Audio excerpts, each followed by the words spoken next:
Am I audible? Yes, sir. Yes, sir. Okay, thank you.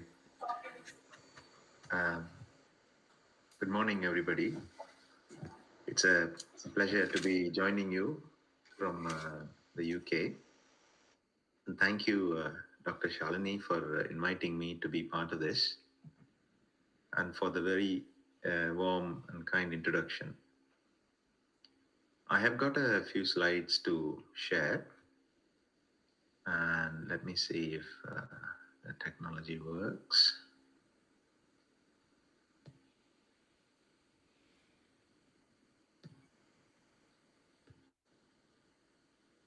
Is it working? Can you see my slide? Yes, sir. Thank you. So, in the next half an hour or so, 40 minutes, we will, I will just share a perspective about using technology to promote well being, to predict illness, as well as to personalize care. And this is from my personal experience, and also I have drawn from the national thinking in the UK, particularly from the National Health Service. I'll give you an overview of how the whole system is set up for technology in the UK. And I'll give you some examples of how technology is being used, particularly digital technology, particularly some applications, just as the front end, how that is being used to support our patients and people to keep well or to remain healthy, but also to predict and proactively deliver care in a very personalized way, and how that is used to organize the healthcare in a UK context. I can't see you all, so I can only see my slides. So if you can't hear me, or if the slides are not moving, just somebody let me know. I'll I'll respond. Okay, sir. Hopefully, we will have a lot of time for discussion at the end of it. Uh, but if somebody really wants to ask questions during the presentation, I'm happy for you to interrupt me. Before we even begin, I just wanted to draw out some comparison between UK and India, because the population is very different, is my key message, between India and UK. The context is also very different. So some of the technology may not be even appropriate in India, but there are some similarities as well, in the sense that the demographic transition that is happening in United Kingdom, which is becoming increasingly an aging society, that although it is not there as a country in India, India is a very young country compared to the UK. It will also go through the demographic transition in the future. So India has a benefit of learning from mistakes of other countries. Let us put it that way. But also have the opportunity to jumpstart so that we don't have to repeat the same experiences, be even better. And just to make that point a bit more clearer, if you think about where UK and India are very different, the key one is the population. As you can see there, UK population is only 66, 67 million, but India is over 1.5 now billion people. So anything we do in India has got the potential to have massive benefit. But at the same time, if it's not really designed well, it has also got the potential for maximum harm, especially when technology is concerned. We have to really remember that using technology in healthcare is fundamentally about life and death. So we need to approach technology with care. The other thing is the life expectancy. If you compare UK and India's the number of years one can expect to live, as you will be seeing there on the slide, males live or expect or predicted to live about 79, 80 years. Females 83. So that is just average life expectancy. There's a huge variation as well. In some parts only 63 years. In other parts there is about 84, 85 years of life. And that will be very different to India, where the average is 66 years for men and 69 years for women, the life expectancy. And also the average age, look at that. About 28 years, India is very young country compared to UK. The average age is 40, but it is increasingly going up. The reason why I'm saying that is the health needs of an older population is very different to the health needs of a younger population. Younger population will tend to have higher birth rate, lower death rate, and the disease profile will be very different in a Western society compared to India. So what I'm presenting is not entirely to the Indian context. So please do critically appraise what I'm saying before you apply that in an Indian context. However, there will be a lot of opportunities to think about, particularly students, to prepare for your later life in your profession. In 20 years' time, India will also become a slightly older society as compared to now. So some of the things that we are experiencing in the UK now, it is already being experienced in India, and that is an important feature as well, because the chronic diseases are or non-communicable diseases are also on the rise more quickly than any time.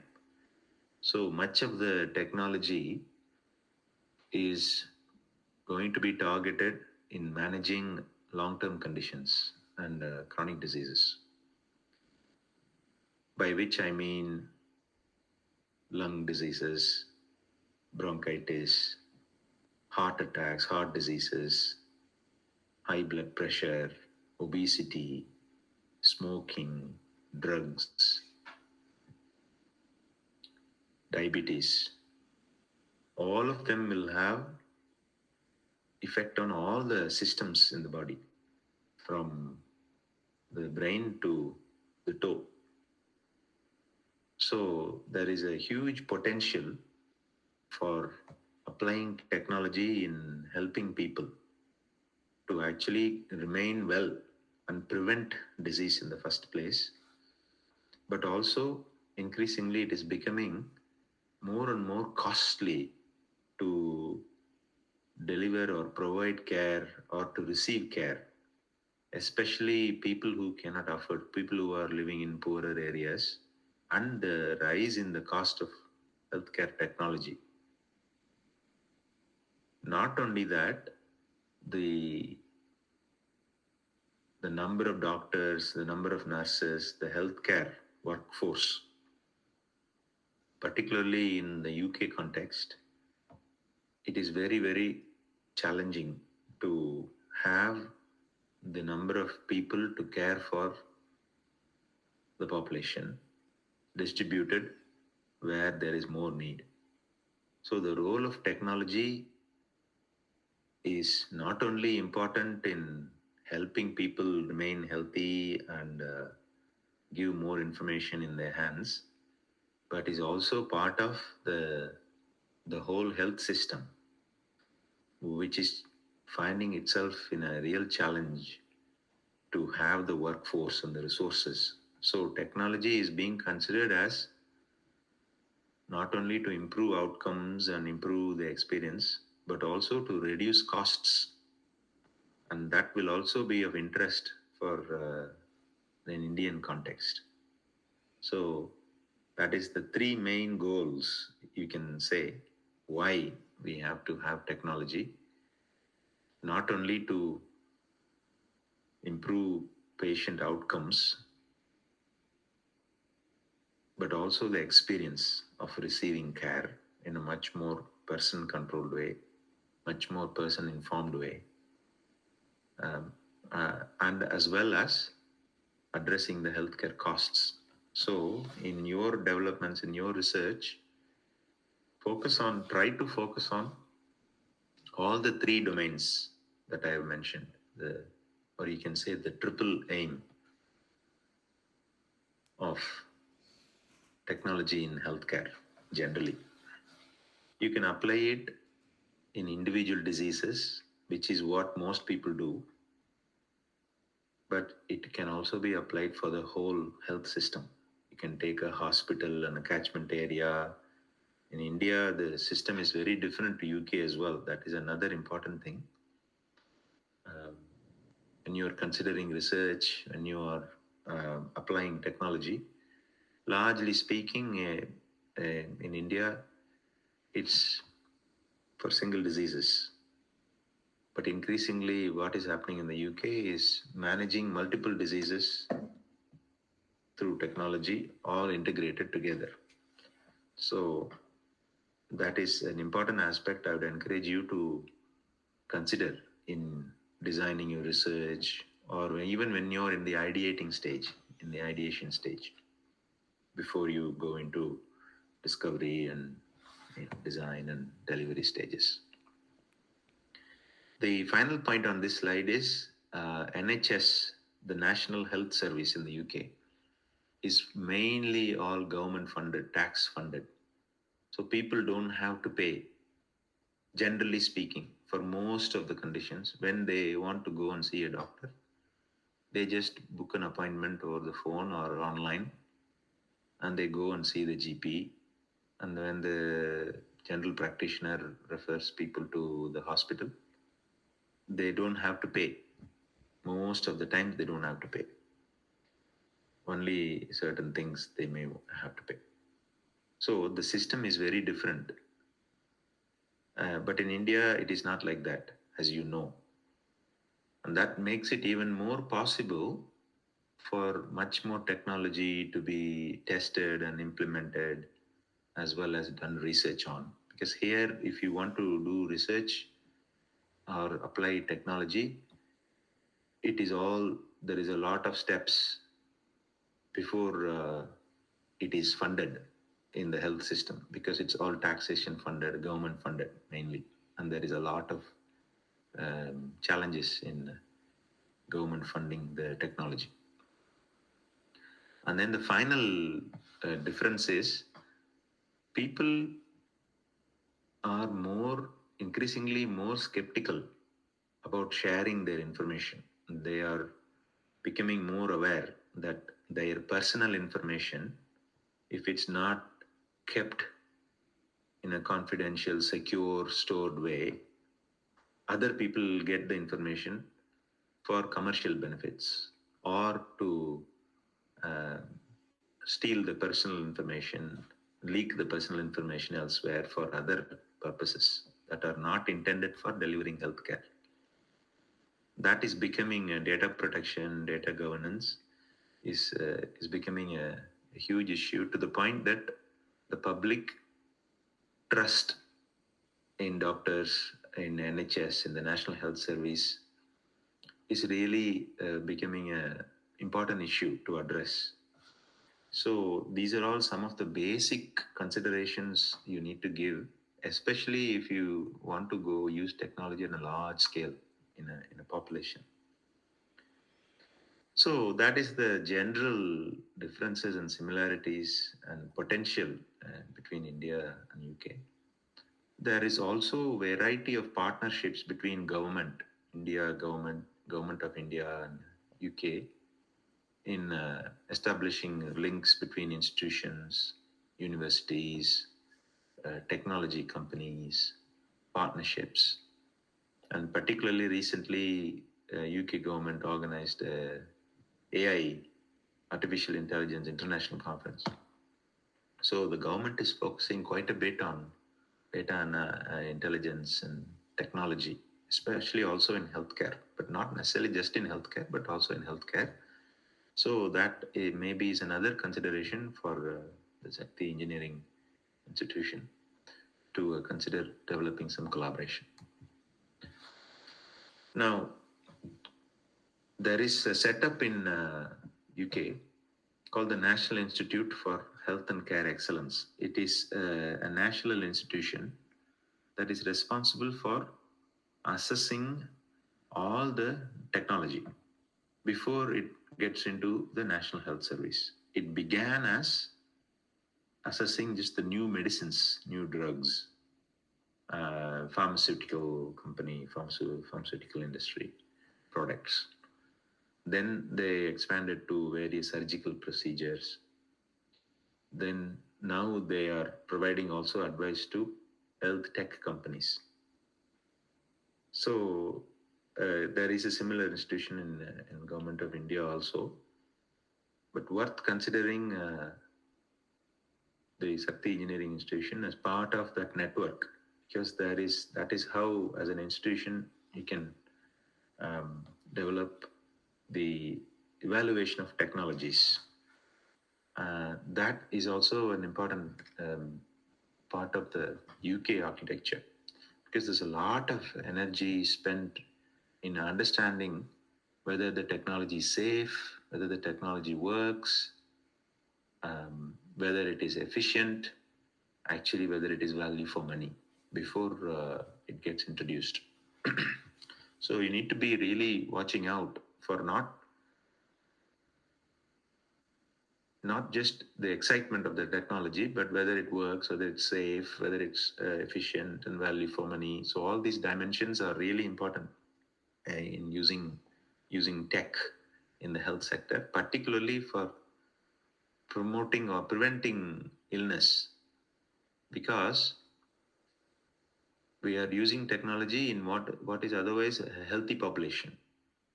So people who are normally well, what we need to be mindful of is not to make the technology, the people becoming really very entirely dependent on technology and not use their human technology, brain, their behavior, the psychology, all of that. And there is a potential to cause more harm, especially when we are promoting technology in healthy population. So it is really important to have that evaluative mindset before before going into actually large scale implementation of technology.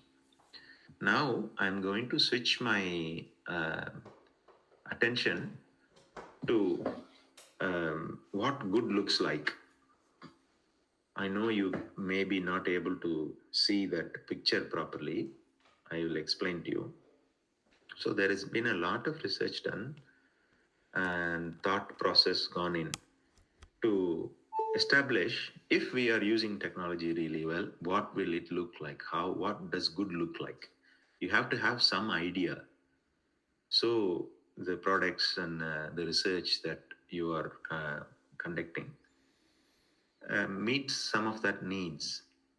Otherwise, we will just deliver technology for technology's sake. It will be interesting, but it may not have the intended impact. So that framework is very important. So in the UK, the what good looks like framework for technology, they have come up with the framework. It has got three main components.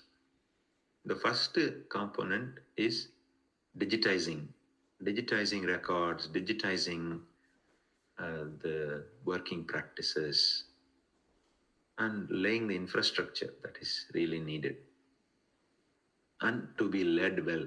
So, digitizing the healthcare architecture, healthcare environment by laying smart foundations, and that means having the broadband, having the electronic records, patient records, having the technology to connect them, make sure the storage is secure, make sure it is all governed and kept safe, and the data governance is there. So that is one component within which there is a three elements, as you see there: well led, ensuring the smart foundations are there, and practices are safe, especially access to patient records. It's very confidential, very person sensitive. It is illegal to access when you're not supposed to access. You don't have the authorization here in the UK. So that is the first part of the framework. The second part is connecting.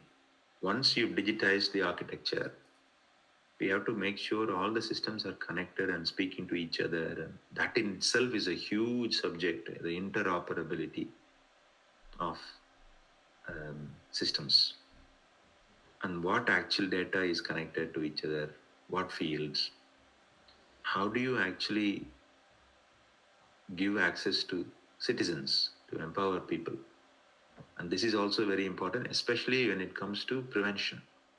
What kind of information connections can people have about their own data, as well as this is not all just about individual level data.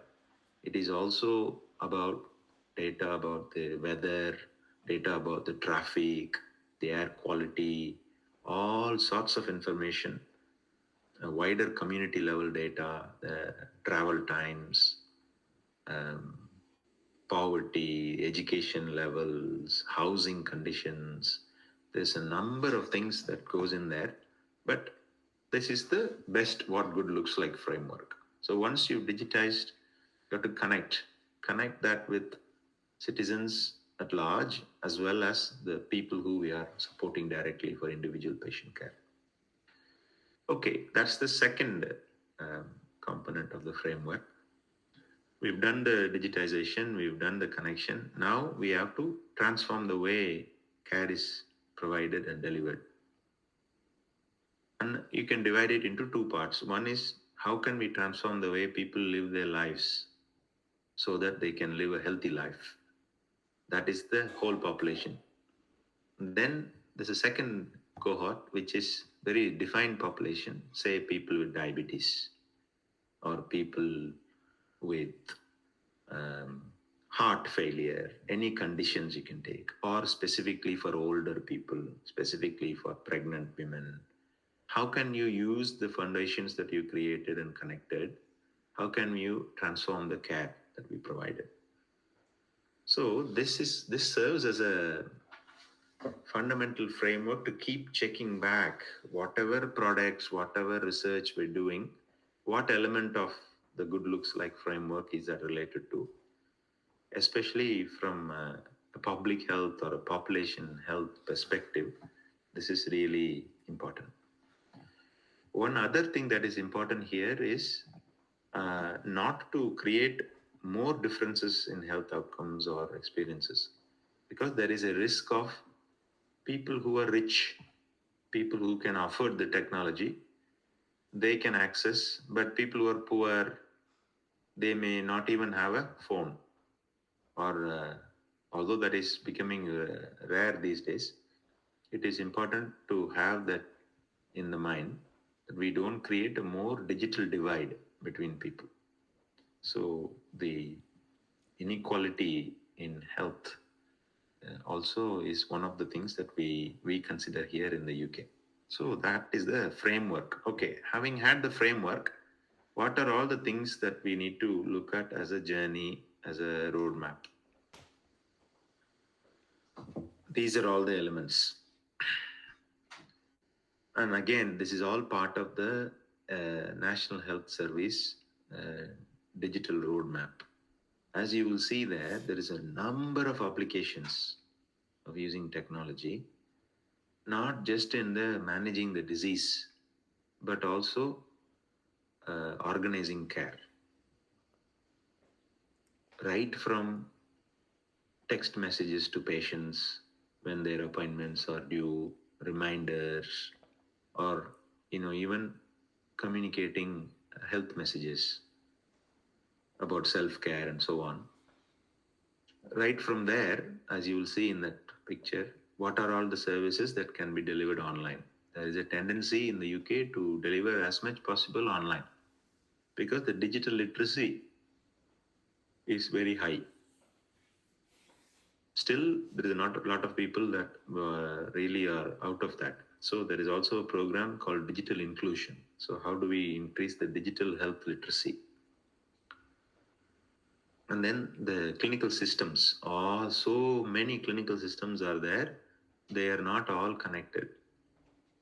Each system will have its own data architecture as well.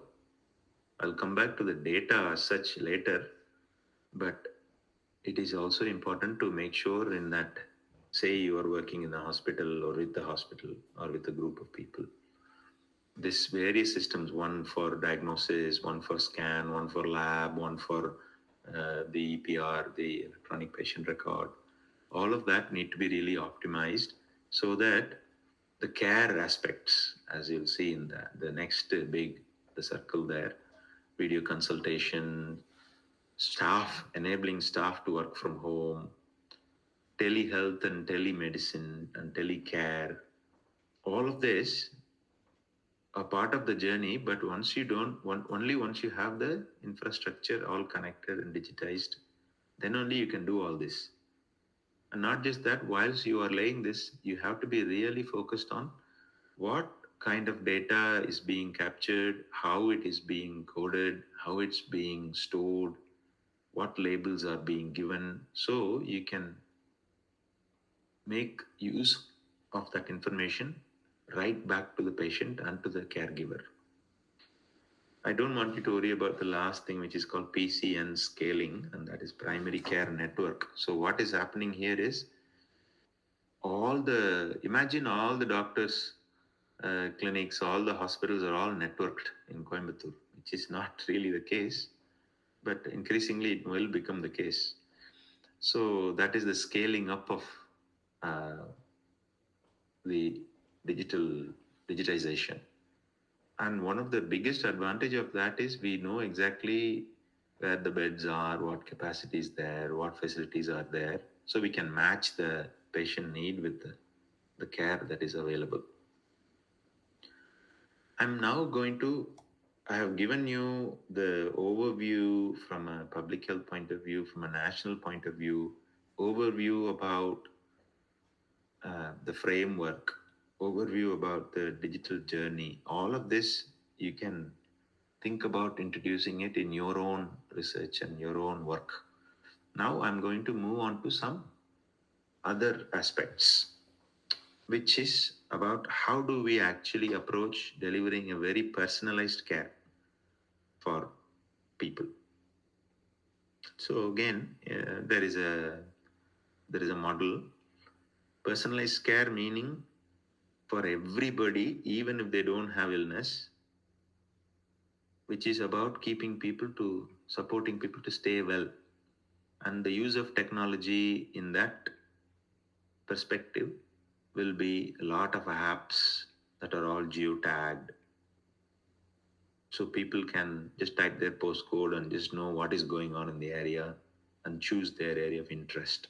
Say, I want to play badminton, or I want to play football, or I'm interested in arts, music. These are all good for health as well. So the technology is being used to support people, to make them aware of what is in the area so they can choose what they want to do. So that's one. And then there is about 30% of our population which have got long-term mental health conditions or physical health conditions.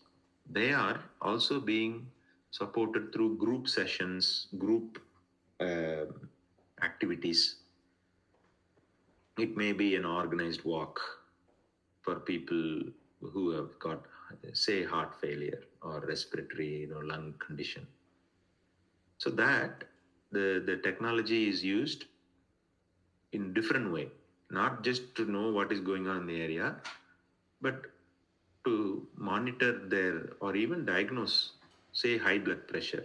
Somebody has been detected with high blood pressure. Then the next step for that is 24-hour blood pressure monitoring before they confirm the diagnosis. See how the technology is being embedded in the clinical practice. So they will get the kit, they will be educated, the patient will wear it, and the monitor record the blood pressure, and all of that is linked to the clinic. So the doctor or nurse can see um, how the blood pressure is changing over the period. So that then is used to titrate the medications or even start the medications. That is the idea, and it is increasingly happening. Not just blood pressure, even there is research going on for cough monitoring. What time the cough comes, what type of cough it is, um, and also monitoring now blood level, glucose, various markers in the blood. You might have heard about the continuous glucose monitoring. Now, it used to be the case where, you go give your blood test. The doctor or the lab will tell you what is the sugar level. And that is just a one sample. Now, people attach a small monitor or a sensor in the arm or the side, and it gives you 24-hour monitoring. And that makes it really personalized data. We can personalize it for that individual to titrate the medications or insulin, whatever it is. So that is people who are not generally in the hospital. They can go about their daily lives and they will be living in their own homes. But then there is another group which has got very complex needs. They will be in and out of hospital, or they will be very frail, elderly, living in care home. And the type of technology that gets used there differs. There will be home sensors. If the patient falls from the bed, or if the patient have not moved for a long time, that will trigger some assessment, and they'll come and check. That is very, very personalized care. So what I'm trying to say here is the technology is being used for various purposes to various cohorts. And it is also important, students and faculty and institution, when you're thinking about use of technology, it'll be helpful to think about what is the type of population you're interested in, and what are the kind of interventions you're going to develop the technology for, and how you are going to monitor the outcomes. What are the benefits? What's the experience and costs? Those three that I mentioned right at the beginning. So this is how the use of technology for personalized care is being conceptualized and being delivered in an England context. Now I'm going to give you a couple of examples and then a little bit about data, and then we will stop. So the examples are not necessarily technology that is attached to the body or invasive technology. These are just application examples I'm giving you. There are different types of technology, as you know. So I'm just focusing on prevention and keeping people well and empowering people.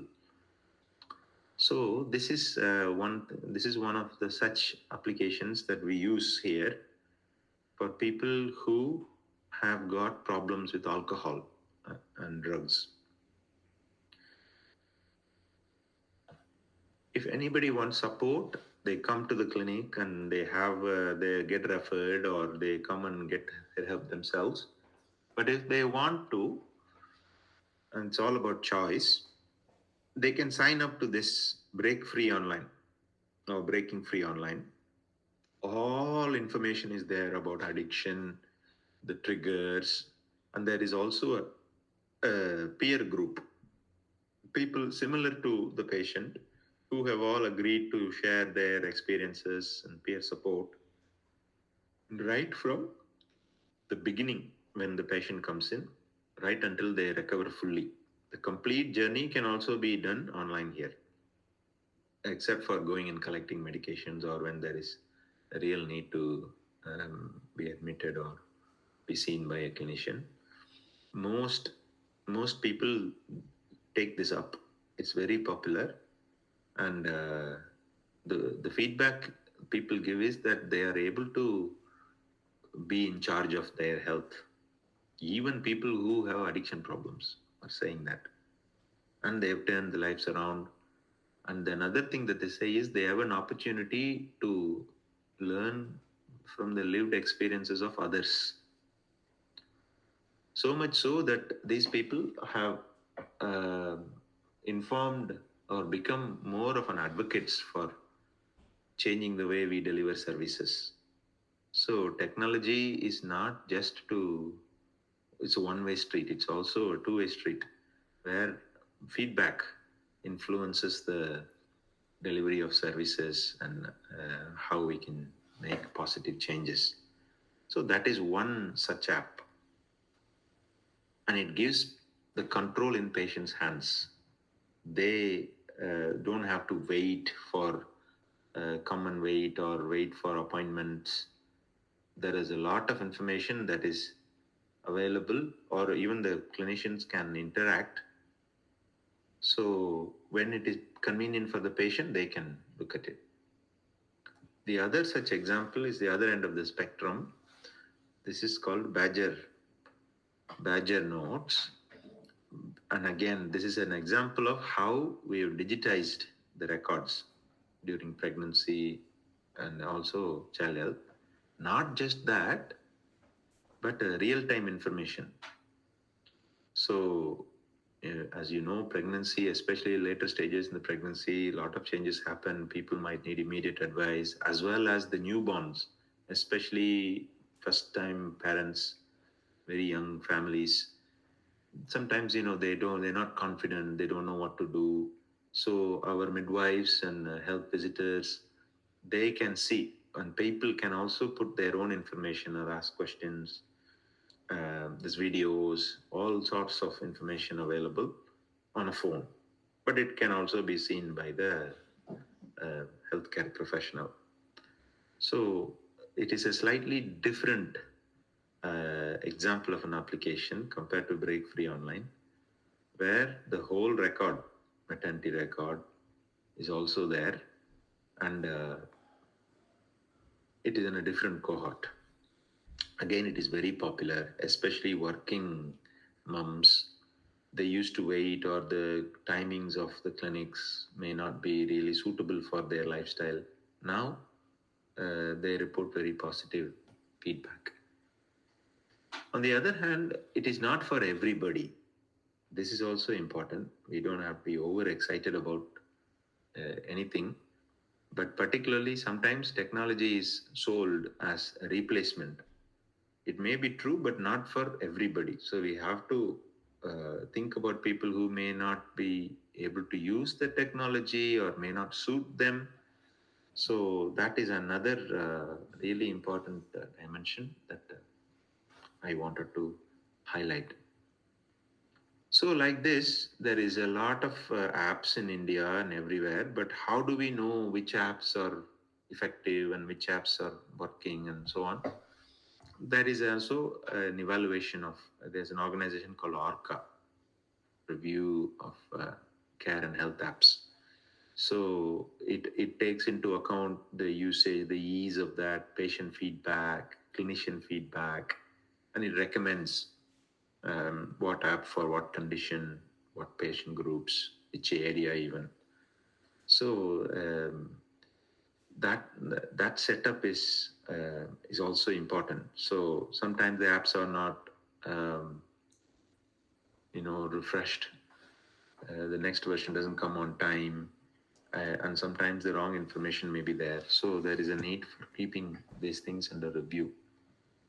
So just to recap, we've gone from the national differences to some frameworks at a country level and at an organization level, how to plan a roadmap and a journey, and that three main elements that digitize, connect, and then transform the care, and using technology for from a single individual to a group of patients, the whole population, and to put the power in patients' hands. So that's what we've seen, and we've seen a couple of examples like Break Free Online and Badger Notes, and then how these apps need to be really up to date and evaluation and so on.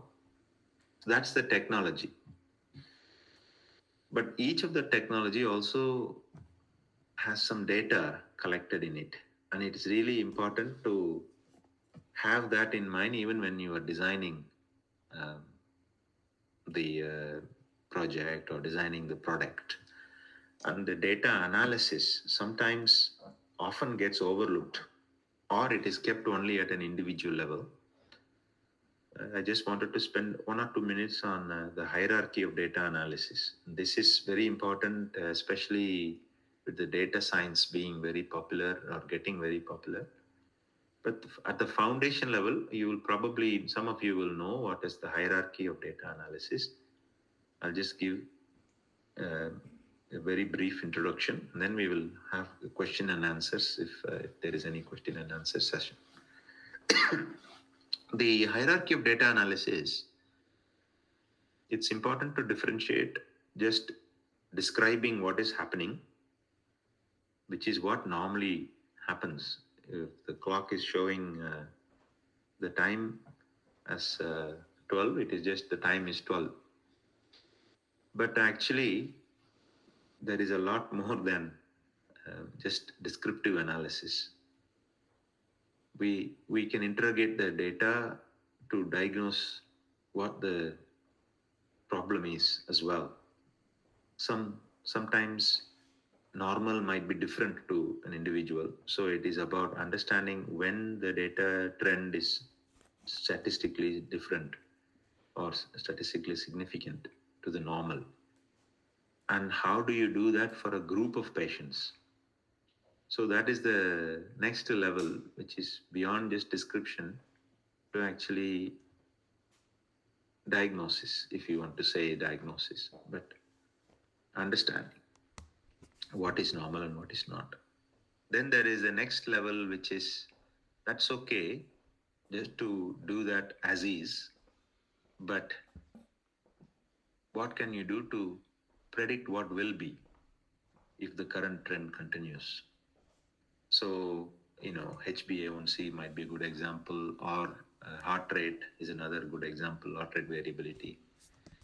So, using the data from the apps, often we overlook it, and particularly the architecture that's needed to capture data, clean the data, connect the data, store it, and retrievable data. What kind of questions do you ask? So that's the next level, from descriptive to more analytical and then predictive. And then the what if type analysis, that's the next level. If I do this, what is likely to happen with this group of patients in such and such time?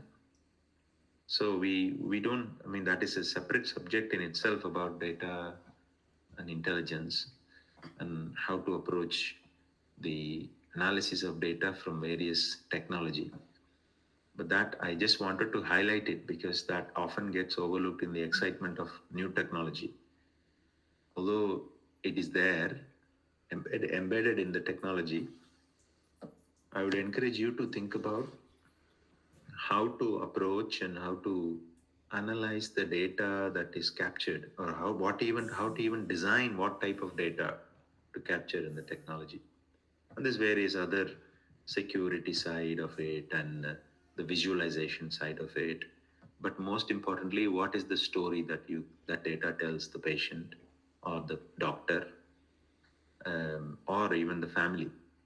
That is the most important thing, so that changes can be made for better. So that is the real uh, aspect of data analysis. So that is generally how we approach here in the UK about using technology. I will,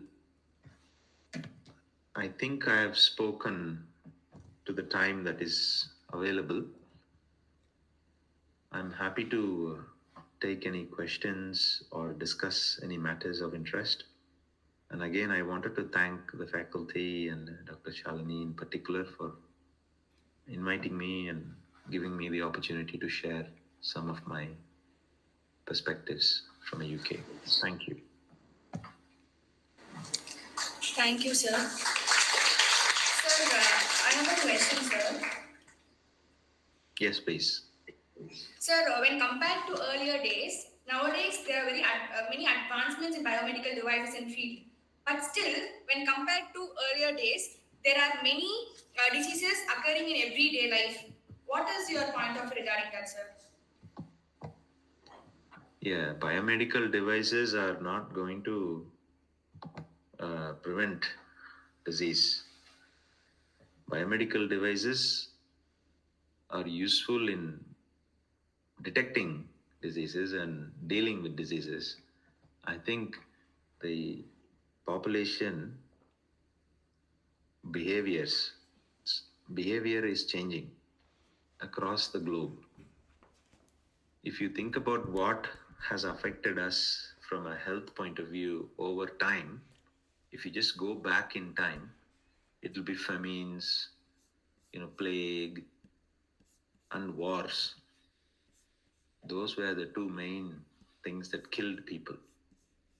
But as civilization improved and developed, we the health of the people got affected by sanitation, you know, drainage, water, access to drinking water, safe and clean drinking water, that is.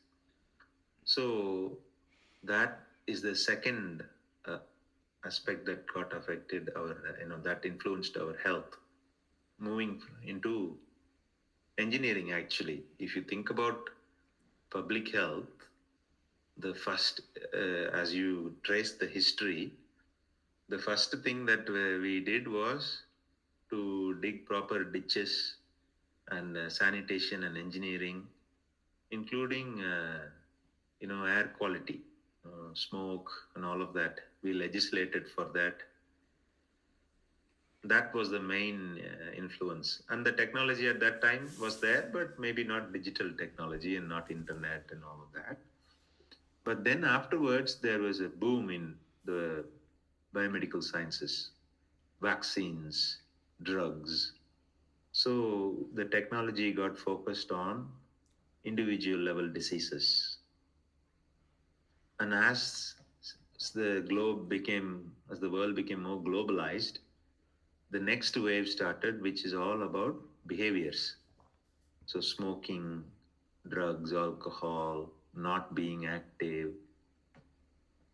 So as you can see, the use of technology over history of the health and disease followed the what was needed to address it. But now the technology itself is becoming a determinant of disease also, particularly with the younger generation, I would say.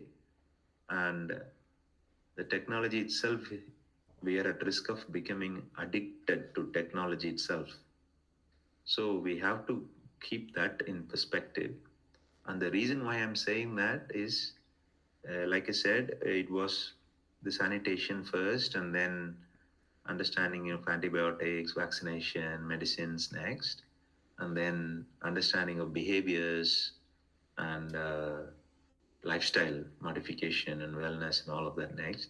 But now we are entering into an era where uh, the science is booming, and the life sciences particularly. We mapped the whole genome. We mapped all the biomarkers of many diseases. But our society has become even more polarized. There's still wars going on, um, but the focus of the use of the life sciences, the biomedical sciences, needs to be really channeled towards the cellular mechanisms and in understanding disease, monitoring disease, treating disease. But if you zoom out, the technology itself can cause more harm as well. And that is a thing that we need to be mindful of, particularly for younger population, particularly the screen time and the attention, the focused attention is disappearing. So we just need to be mindful of the mental health aspects, and that is very difficult to just deal with using technology. So technology definitely has a massive role in making our lives a lot better, preventing disease, promoting health, prolonging life. But ultimately, it is about being human, and the role of technology needs to be seen in that perspective. That would be my view.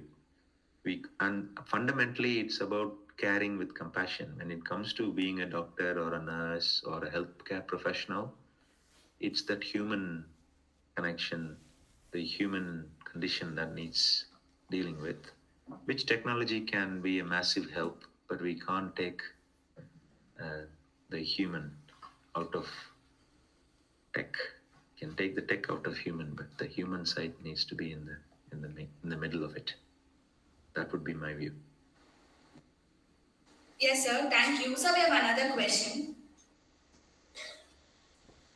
Please. Sir, in a country like India, the biomedical engineering sector is newly emerging now. But as compared to UK, it is well established and more advanced and widely used in a country like UK.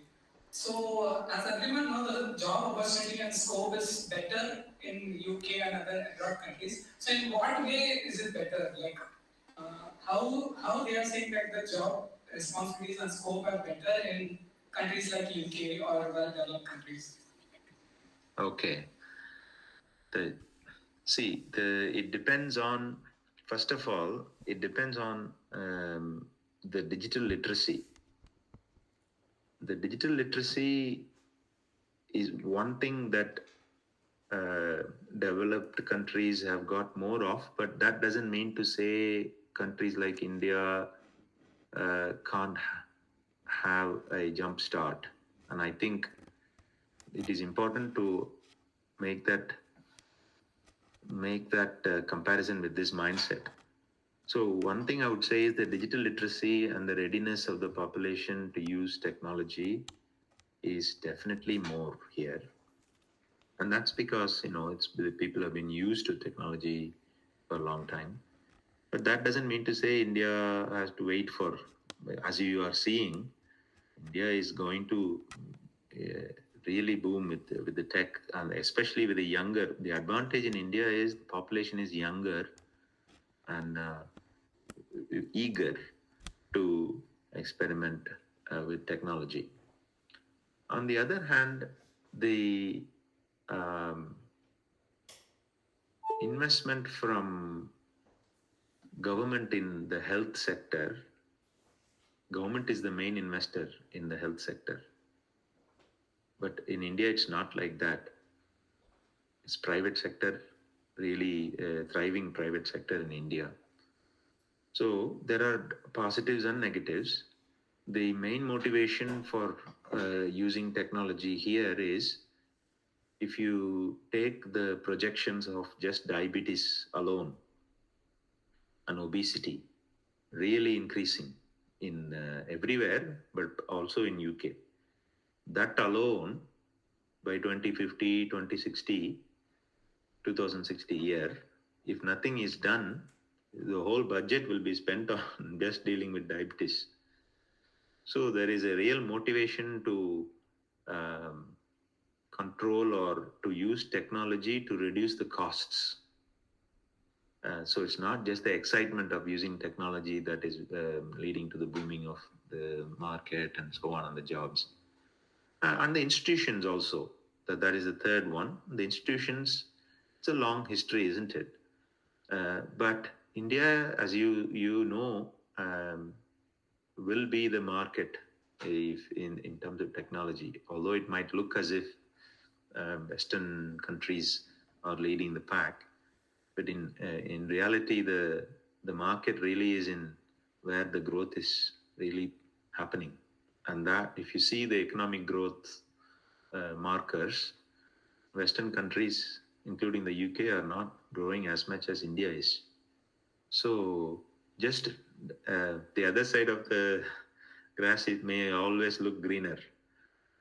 But the point I'm trying to make is the opportunities, as I said right at the beginning, the level of investment and interest from the government and their stance on the international forum. There are lots of things that are happening in developing partnerships between UK and India, right up to the national level. So it's worth considering how, as institutions, you want to collaborate and create that knowledge exchange partnerships, knowledge transfer partnerships, research. Students come from India to here, and there are opportunities to do some cross country collaborations. So that would be my advice to begin with. But don't assume that it's always better here in the UK. It may not be.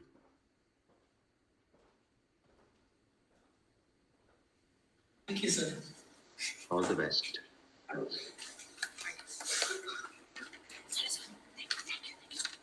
Thank you, sir, for your exquisite words.